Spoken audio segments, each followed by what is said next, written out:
Cette aimable introduction. Bonjour. C'est un plaisir pour moi d'être ici. Ich denke, es ist super zu sehen, dass ihr das Thema Nachhaltigkeit Quel plaisir de constater que la thématique de la durabilité trouve son public, un public nombreux. Et je suis très heureux de pouvoir faire le premier exposé ce matin. J'ai quelques considérations plutôt générales que j'aimerais partager avec vous pour commencer. Ensuite, j'aimerais me pencher de plus près sur cette infrastructure SNBS pour que vous puissiez vous faire une idée, en bref, de ce concept de ces champs d'application et on pourra discuter de différentes solutions. Et enfin, je terminerai par une petite perspective qui va peut-être ouvrir les discussions par rapport aux exposés suivants. Commençons par 1848. Je ne sais pas si ça fait un déclic chez vous. Est-ce que cette date vous dit quelque chose de particulier? Stéphane semble acquiescer. Congrès de Vienne, d'autres réponses, d'autres idées? On se souvient de ces 175 ans de la Constitution fédérale qu'on avait célébré l'année passée. Si on prend l'article 2 de la Constitution, on voit déjà que le développement durable, la durabilité est ancré dans ce paragraphe. La Confédération favorise la prospérité commune, le développement durable, la cohésion interne, la diversité culturelle. Et l'article 73 parle de développement durable aussi. La Confédération des cantons œuvre à l'établissement d'un équilibre durable entre la nature, en particulier sa capacité de renouvellement, son utilisation par l'être humain.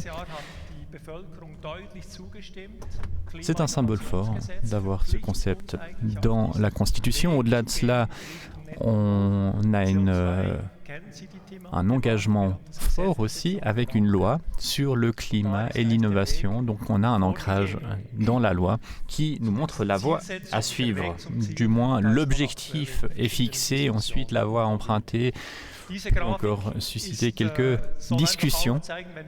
Ce qu'on voit sur ce graphique-là, suivant la courbe verte, la courbe du bas, c'est la biocapacité de la Suisse. Donc nos ressources avec cette capacité à innover. Et puis en rouge, on a l'empreinte écologique de la Suisse. Donc ça, c'est tout ce qu'on consomme, c'est notre impact par notre comportement. En 2024, on est à 4,4. Ça va un peu mieux. L'année passée, on a vu que la courbe s'infléchissait, descendait gentiment. Il y a déjà eu des plus hauts, mais on a quand même un gros défi puisqu'on a un impact 4 fois plus fort que la capacité dont on dispose naturellement. Je me souviens bien des prix de l'acier qui ont été multipliés par 2. La Chine a affolé les marchés. C'était il y a 3 ans. Et il y a eu un impact très fort, évidemment, dans le domaine de la construction. On a des matériaux qui sont difficiles à se procurer. On a une forte dépendance.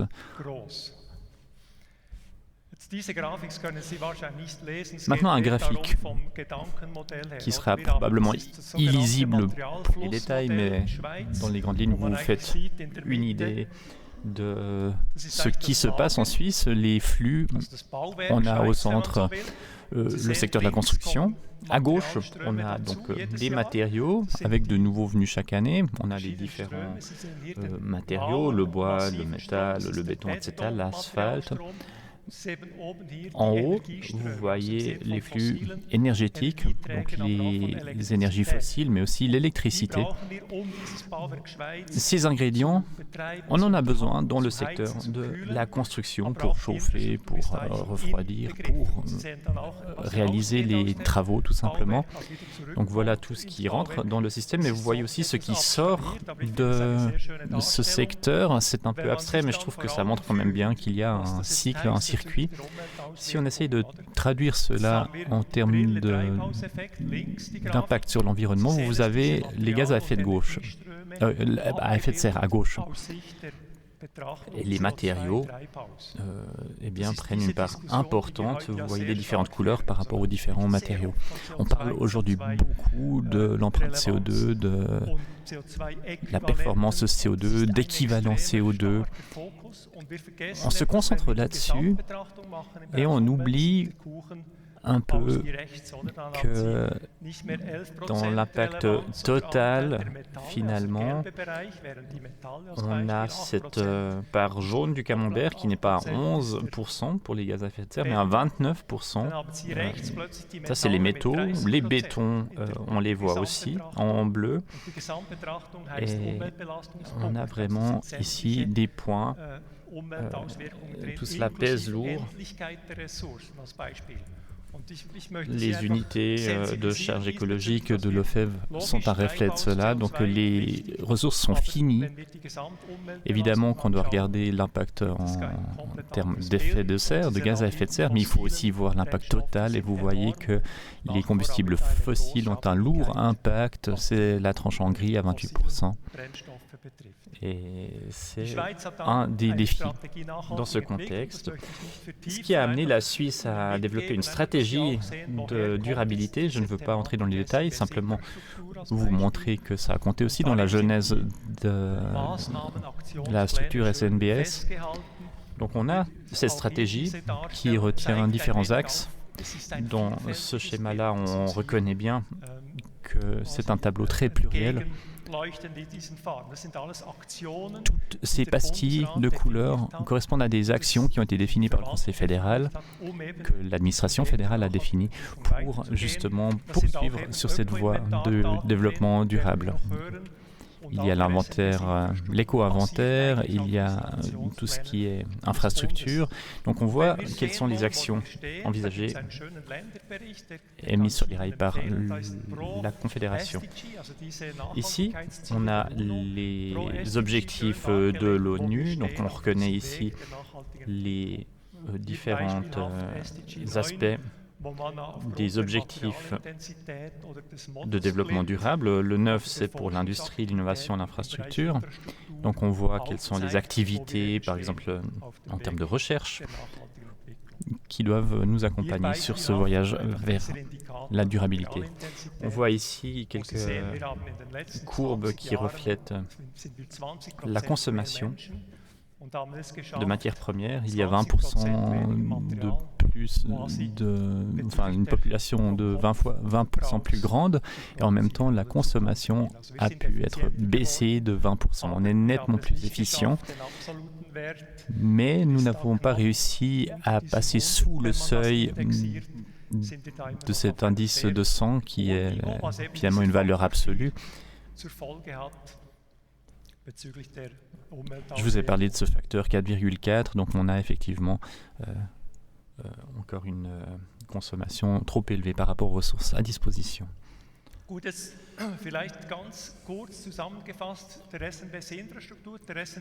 Maintenant, pour vous parler de ce standard de la construction durable en Suisse, SNBS, on a un réseau qui est un rejeton de cette stratégie du Conseil fédéral, la stratégie de durabilité. Le but du réseau est de définir des bases. On a de très bonnes bases au niveau de la Confédération, mais aussi au niveau des cantons. Le but était de ficeler tout cela, de coordonner les choses, de combler des lacunes. Avec les infrastructures SNBS, on avait l'impression que ça comblait un vide. On n'avait pas d'échelle pour catégoriser les nouvelles constructions en termes de durabilité ou les quartiers durables. Tout cela, il fallait le catégoriser. Le réseau a relevé ce défi, a mis à disposition maintenant un certain nombre d'outils. On a 180 membres, une composition paritaire. Il est important de voir que toutes ces entreprises-là sont de la partie dès le tout début du projet SNBS. Donc on a la Confédération, on a des offices fédéraux, mais on a aussi des acteurs de l'économie privée. qui participent. Les instruments aujourd'hui, ils sont disponibles gratuitement. Et si on regarde ces infrastructures SNBS, cela correspond à un gros effort d'énergie, de temps. Et c'est grâce au soutien de ces entreprises que le défi a pu être relevé. J'aimerais me concentrer aujourd'hui sur cet outil-là. À gauche, vous avez ces labels. Vous connaissez bien sûr Minergie, vous connaissez aussi le certificat énergétique cantonal des bâtiments, CEBC, GEAC en allemand. Donc voilà quelques normes qui existent. On voit ici la valeur de remplacement en milliards de francs. C'est extrêmement important pour l'économie du pays. On a là une réserve énorme de matériaux. Vous voyez aussi comment se répartissent ces milliards de francs. L'infrastructure à 823 milliards de francs. On a le domaine de la mobilité, du transport, 281 milliards de francs. Il faut maintenir ce qui existe, développer pour aller plus loin encore. On a beaucoup de ressources. Il faut savoir y recourir avec parcimonie, avec une connaissance de la cause. Quand on pense au tunnel du Gothard, tout le monde dira « Ah, voilà, un chantier durable ». On a appliqué les règles de l'art, mais c'est difficile de se faire un tableau vraiment détaillé, avoir un symbole. Bon, le Gothard, oui, ça profite à l'économie du pays, à la population. Reste que c'est un chantier, un ouvrage qui a eu un impact énorme, qui était très gourmand en ressources. Donc ça permet de nuancer un peu le discours et on voit qu'on doit vraiment prendre différents points de vue pour avoir une réponse claire à la question est-ce que cet ouvrage est durable ou non. On peut prendre d'autres exemples aussi. Une STEP, c'est un peu plus simple parce que le but, l'utilisation est tout autre. L'accent est de toute façon mis sur l'environnement, puisqu'on veut épurer.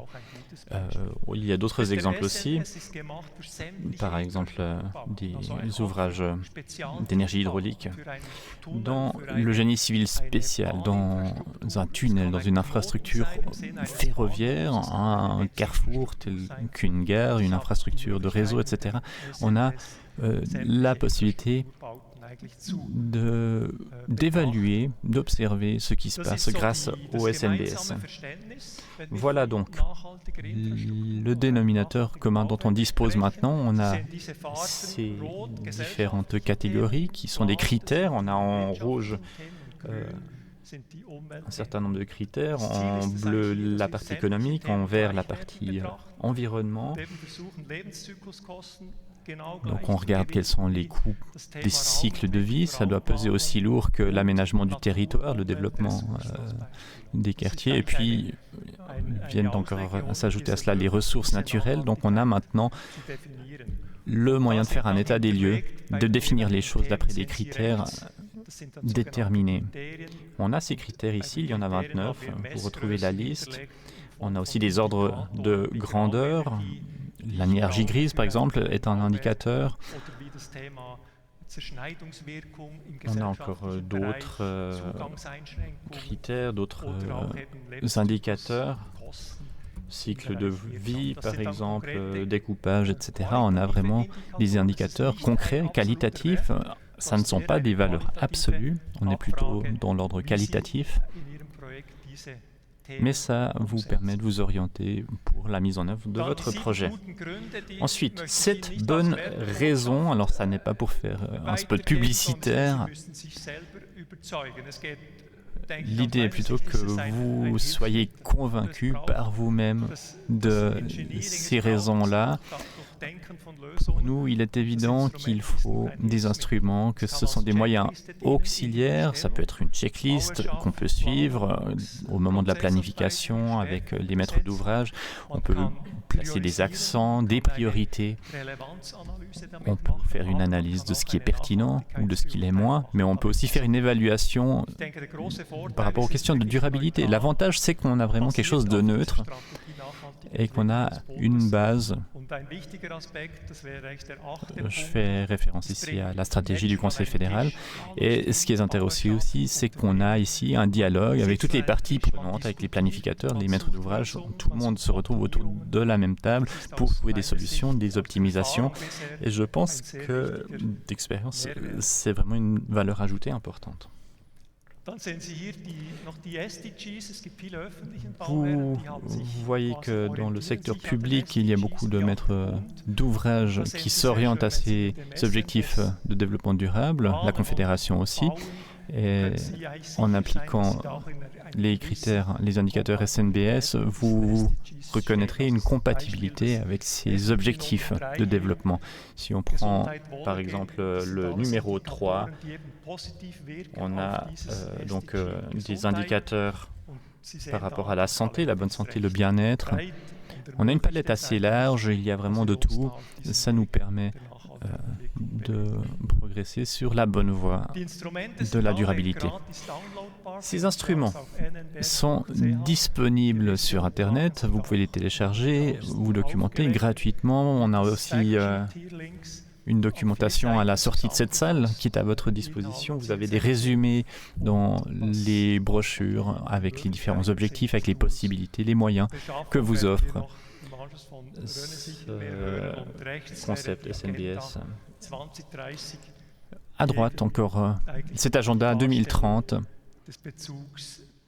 qui jette un pont entre SNBS et les ODD. Un exemple pratique pour illustrer les propos que je viens de tenir. Dans ce tunnel, on est non loin de Neuchâtel, on a un tunnel d'1 kilomètre de long. Il a une cinquantaine d'années, investissement de 40 millions de francs environ. Vous voyez ici l'entrée et la paroi à l'intérieur. Donc il y a l'aspect béton, l'aspect électromécanique et bien sûr aussi la galerie de sécurité. On s'était rendu compte qu'il fallait une telle galerie. Comment est-on passé à l'application? On a pris tous les indicateurs et vous avez ce diagramme araignée qui montre les résultats. En rouge, on a l'évaluation SNBS et en octobre 2023, vous voyez l'avancée du projet après 2 ans et demi. On a fait donc l'évaluation avec le maître d'ouvrage. En mai 2021, on a optimisé les choses, on a appliqué des mesures concrètes. Et la surface à l'intérieur de cette ligne rouge, vous voyez qu'elle a nettement augmenté. Donc on a aujourd'hui un projet qui est beaucoup plus durable que l'avait laissé penser le bilan du mois de mai 21. On a ici mis l'accent sur la multifonctionnalité avec aussi la mobilité douce qui devait être intégrée. On a aussi l'énergie. On a essayé de prendre en compte des paramètres électromécaniques, d'avoir la possibilité d'exploiter ici des installations d'énergie renouvelable. Je crois qu'on est à 90% sur une moyenne annuelle. Et puis, il y a aussi le déblai et les matériaux qu'on peut réutiliser, les matériaux de déconstruction avec un bon concept.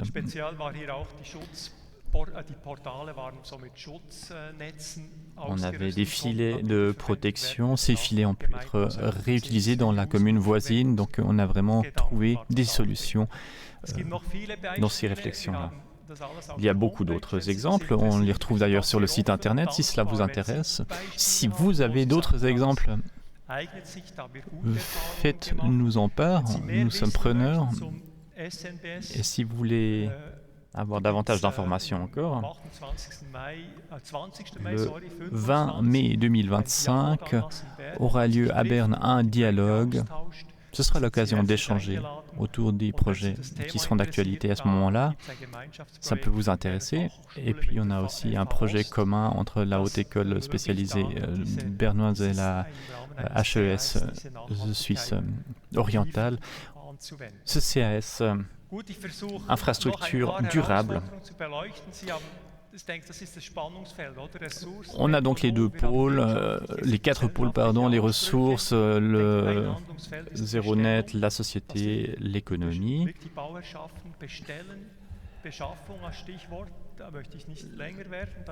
Les maîtres d'ouvrage doivent bien sûr prendre des mesures, mais on en parlera plus tard avec René, notamment dans son exposé. Il faut aussi une vue d'ensemble. La fonctionnalité doit être au cœur des réflexions, mais il y a aussi les autres éléments, l'écologie, l'économie, les questions de conception. Les concepts concernent le choix des matériaux, c'est important, mais il y a aussi d'autres éléments. On doit vraiment mettre en application des solutions qui sont mûrement réfléchies et l'économie circulaire, pas besoin de vous faire un topo. L'idée est de réduire le recours aux matières premières, aux ressources primaires, et plutôt prendre des matières premières secondaires. On a un grand champ d'action au niveau du choix des matériaux, que ce soit dans les constructions massives ou alors dans les matériaux alternatifs. Je crois qu'on a des alternatives qui nous permettent des perspectives intéressantes. Ce qui est intéressant pour la BFH, et mon collègue est dans la salle, on peut accompagner des projets tout à fait intéressants, notamment pour des ciments à faible teneur de CO2, ou alors des recettes pour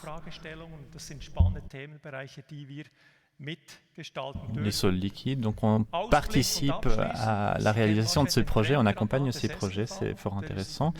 On a un radar aussi qui recense les tendances en cours, les tendances émergentes. On voit qu'on a une sensibilité parmi la population. Quand j'ai démarré il y a 12 ou 15 ans, c'était un sujet vraiment marginal. Aujourd'hui, il y a beaucoup de débats grand public autour de ces questions et c'est tant mieux pour le sujet et les enjeux.